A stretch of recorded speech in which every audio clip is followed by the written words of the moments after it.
All right, let's have this conversation now. What is the real cause of South Africa's water crisis? I mean, with some of the metros currently experiencing water supply issues, some households are going without water for days, in some cases weeks. Infrastructure has been cited as one of the areas of concern. So what exactly is going on? Let's get a perspective now from Rand Water, and we speak to Makenosi Maroo, who is the spokesperson there. Makenosi, thank you so much for your time this evening. So is this an infrastructure problem? Good evening, Bongiwe, and good evening to your listeners. It's not an infrastructure problem. I don't know if you saw the document where it's coming from. One of the journalists, I think they had access to our corporate business plan. So they started discussing the plan itself. As you know, that it's a document, it's a business document that outlines various functions, our goals, and it outlines the roadmap to where we want to get to. So it was exaggerating because we painted different scenarios as Rand Water. So is it then an exaggeration? I'm going to borrow from that article. I mean, saying News 24 can reveal that Rand Water, Africa's biggest water utility, is facing a double whammy. On one end, the company's old and dilapidating infrastructure is struggling to cope with the potable water demand.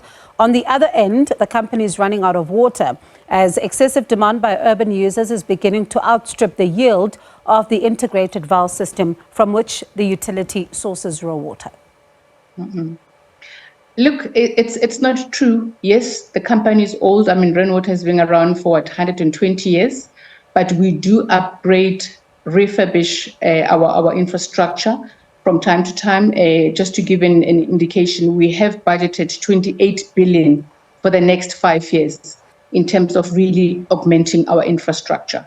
So with regards to water, we do have sufficient water. We are actually abstracting more than the license allows us. Per day, we're abstracting over 5,000 megaliters. So we do have sufficient water. So there is no crisis? No, there is no crisis.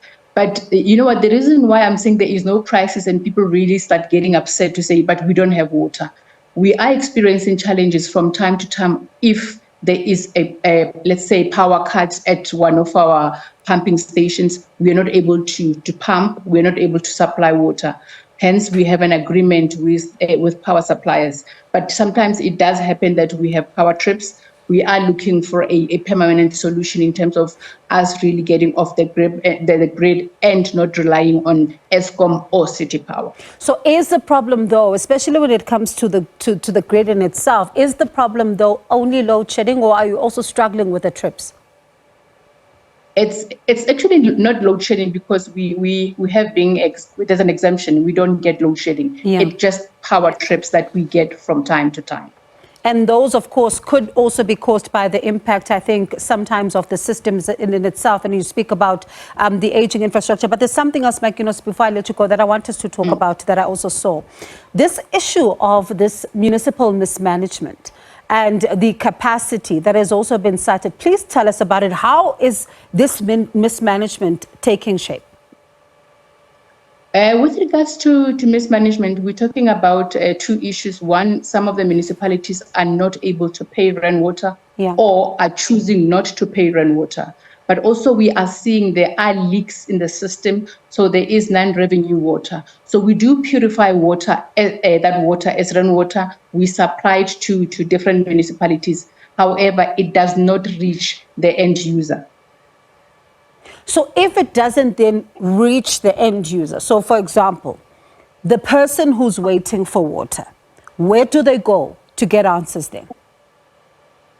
They will go to their local municipality because as Rand Water, we are a bulk water supplier. Yeah. We have a relationship with municipalities, not with residents. So if there are issues, they go to their municipalities.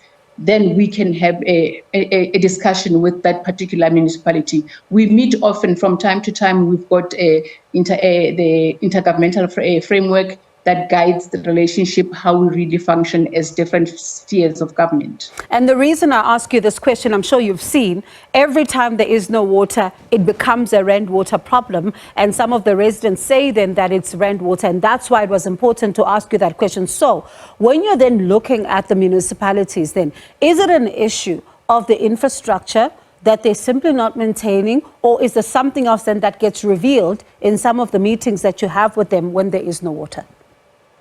Look, it's actually interrelated. It's infrastructure. If obviously you're not looking after infrastructure, there will be leaks. People will not be able to get water. So we are losing over 40% into the system. So the water does not reach the end customer. So it's really interlinked. Non-revenue water, because it's lost in the system, because some municipalities do not look after the infrastructure. And what do they say then? And I'm not asking you to speak for them, but I'm sure you have these conversations and these meetings. What do they say? Because the issue of the leaks is nothing new. I mean, we've been hearing about it over time.